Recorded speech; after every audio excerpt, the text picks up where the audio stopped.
નમસ્કાર, હું હિતેશ પંપાણિયા, ગૌયોગ કેન્દ્ર ટીમ વતી આપ સૌને વિશ્વ પર્યાવરણ દિવસ નિમિત્તે શુભકામના પાઠવું છું.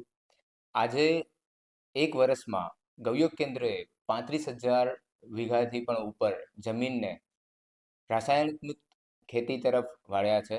4,000થી પણ વધારે ખેડૂતોને અમે લોકોએ નેચરલ ફાર્મિંગ તરફ વાળ્યા છે.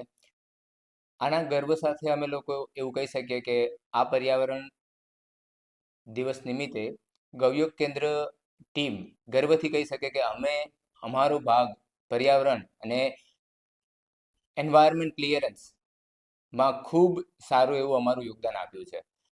આ વિશ્વ પર્યાવરણ દિવસ નિમિત્તે હું ગૌયોગ ટીમ વતી એક સંકલ્પ લઈ અને આપ સૌને જણાવવા માંગુ છું કે આવતા વર્ષના 5 જૂન સુધીમાં આજે જ્યારે અમે 4,000 ખેડૂતોને નેચરલ ફાર્મિંગ તરફ વાળ્યા છે, એમ અમારો સંકલ્પ આવતા વર્ષ સુધીમાં મિનિમમ 40,000થી 50,000 ખેડૂતો સુધી પહોંચે એવી આશા સાથે અમે લોકો ખૂબ ફોર્સથી કામ કરવા માંગીએ છીએ અને આપ બધાનો સહયોગ મળે એવી અમને આશા છે. જય ગૌ માતા. આવી જ અવનવી માહિતી અને સમાચાર મેળવવા માટે વિડીયોને લાઇક કરો, કોમેન્ટ કરો, ચેનલને સબસ્ક્રાઇબ કરો. Thank you for watching.